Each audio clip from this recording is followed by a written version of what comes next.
ലോകത്തെവിടെയും ഉള്ളതുപോലെ സഹോദരങ്ങൾ തമ്മിൽ സ്നേഹവും വഴക്കും ഇടാറുണ്ട് എന്നത് സ്വാഭാവികമാണ്. എന്നാൽ ചോദ്യം പ്രണവിനോടും വിസ്മയോടും ചോദിക്കുമ്പോൾ അവർക്കെന്താ വഴക്കിട്ടുകൂടെ എന്ന് നമ്മൾ പലരും ചോദിക്കാറുണ്ട്. ഏതൊരു സഹോദരൻ സഹോദരി ബന്ധം പോലെ തന്നെ അവരുടെയും ആ ബന്ധം ഒരു സ്പെഷ്യൽ തന്നെയാണ്. എന്നാൽ ഇവർ എന്ന് പറയുന്നത് സാക്ഷാൽ മോഹൻലാലിന്റെ മക്കളാണല്ലോ. അതിനപ്പുറം പ്രണവ് മലയാളത്തിൽ ഒരു വലിയ താരമായി മാറിക്കഴിഞ്ഞു. ഇപ്പോഴിതാ വിസ്മയ തന്റെ അരങ്ങേറ്റം കുറിക്കാനും പോവുകയാണ്. ഇവർ മലയാളത്തിലെ വലിയൊരു താരമായി മാറുന്നതിനൊപ്പം തന്നെ ഇവരുടെ കൗതുകരമായ ബന്ധങ്ങളും ഓരോ പ്രേക്ഷകർക്കും കൗതുകം തന്നെയാണ്. മോഹൻലാലിന്റെ മകൾ വിസ്മയ മോഹൻലാൽ നായികയെ അരങ്ങേറ്റം കുറിക്കുന്ന ചിത്രം തുടക്കം നമ്മുടെ മുന്നിലേക്ക് വരാൻ പോവുകയാണ്. ജൂഡ് ആന്റണി ജോസഫ് സംവിധാനം ചെയ്യുന്ന ചിത്രത്തിൽ നിർമ്മാതാവ് ആന്റണി പെരുമ്പാറിന്റെ മകൻ ആശിഷ് ജോ ആന്റണിയും പ്രധാന വേഷത്തിൽ എത്തുന്നുണ്ട്. മോഹൻലാലിന്റെ മകൾ ആദ്യമായി സിനിമയിൽ എത്തുന്നത് കൊണ്ട് തന്നെ വലിയ പ്രതീക്ഷയാണ് മോഹൻലാൽ ആരാധകർക്ക്. പ്രണവ് മോഹൻലാൽ നേരത്തെ സിനിമയിൽ തന്റെ സാന്നിധ്യം അറിയിച്ചതുകൊണ്ട് തന്നെ വിസ്മയുടെ ആദ്യ സിനിമ എങ്ങനെയാകുമെന്ന ചർച്ചയിലാണ് ആരാധകർ. എന്നാൽ ഇപ്പോഴിതാ പ്രണവിനെ കുറിച്ച് വിസ്മയ പറഞ്ഞ വാക്കുകളാണ് ചർച്ചയാകുന്നതും. സിനിമയിലേക്ക് ഇറങ്ങുമ്പോൾ പ്രണവ് ഉപദേശമൊന്നും തന്നിട്ടില്ലെന്നാണ് വിസ്മയ പറഞ്ഞു തുടങ്ങുന്നത് തന്നെ. താൻ എന്ത് ചെയ്താലും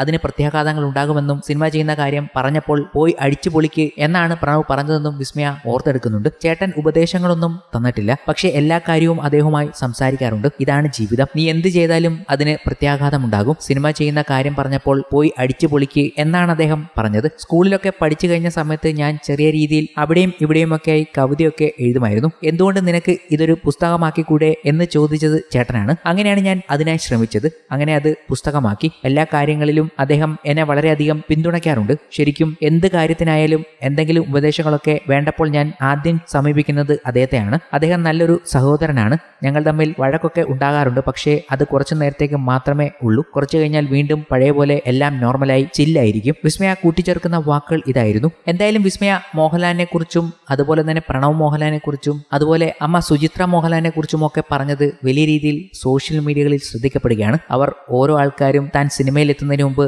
നൽകിയ ഉപദേശങ്ങളും അതെങ്ങനെ വിസ്മയയ്ക്ക് ഗുണകരമായി എന്നുള്ളതുമൊക്കെയാണ് വിസ്മയ അഭിമുഖങ്ങളിൽ പങ്കുവയ്ക്കുന്നത്. ഇത് ആദ്യമായതുകൊണ്ട് തന്നെ വലിയ രീതിയിൽ പ്രേക്ഷകർക്കിടയിൽ ചർച്ചയുമാകുന്നു. കൂടാതെ നെപ്പോട്ടിസവും മറ്റു കാര്യങ്ങളുമൊക്കെ വലിച്ചിട്ടുള്ള ചർച്ചകളും സോഷ്യൽ മീഡിയയിൽ ഒരു കോണിൽ നടക്കുന്നുണ്ട്. എന്നിരുന്നാലും ജൂഡ് ആന്റണി ജോസഫ് വിസ്മയ മോഹൻലാലിനെ വെച്ച് ഒരുക്കുന്ന സിനിമയ്ക്ക് വലിയ രീതിയിലുള്ള പ്രതീക്ഷ പ്രേക്ഷകർക്കിടയിൽ ഉണ്ട് എന്നതാണ് വാസ്തവം. വലിയ ടീമാണ് ചിത്രത്തിനെ വേൾഡ് വൈഡിൽ റിലീസിന് എത്തിക്കുന്നതും ആ ഡിസ്ട്രിബ്യൂട്ടേഴ്സിന്റെ വിവരങ്ങളൊക്കെ ആശീർവാദ് സിനിമാസ് കഴിഞ്ഞ ദിവസങ്ങളിൽ പങ്കുവയ്ക്കുന്നതും ഉണ്ട്. 2018 എന്ന മെഗാ ഹിറ്റിന് ശേഷം ജൂഡ് ആന്റണി ഒരുക്കുന്ന ചിത്രമെന്ന നിലയിലും തുടക്കം ചലച്ചിത്ര വൃത്തങ്ങളിൽ ഏറെ പ്രതീക്ഷ നൽകുന്നുണ്ട്. എമ്പുരാൻ എന്ന ചിത്രത്തിലൂടെ അഭിനയ രംഗത്ത് നാന്ദി കുറിച്ച ആശിഷ് ജോ ആന്റണി ഈ ചിത്രത്തിലെ സുപ്രധാനമായ ഒരു കഥാപാത്രത്തെ അവതരിപ്പിച്ചുകൊണ്ട് മുഖ്യധാരാ സിനിമയുടെ ഭാഗമാകാൻ ഒരുങ്ങുന്നു. എമ്പുരാനിൽ മിന്നായം പോലെ എത്തിയ കഥാപാത്രത്തെ ചിത്രം കണ്ടവർ അന്നേ ശ്രദ്ധിച്ചിരുന്നു. ഡോക്ടർ എമിൽ ആന്റണിയും ഡോക്ടർ അനീഷ ആന്റണിയുമാണ് എക്സിക്യൂട്ടീവ് പ്രൊഡ്യൂസേഴ്സ്. ലിനീഷ് നെല്ലിക്കൽ, അഖിൽ കൃഷ്ണ, ജൂഡ് ആന്റണി ജോസഫ് എന്നിവരാണ് തിരക്കഥ രചിച്ചിരിക്കുന്നത്. സംഗീതം ജേക്സ് ബിജോയാണ്. ഛായാഗ്രഹണം ജോമോൻ ടി ജോൺ,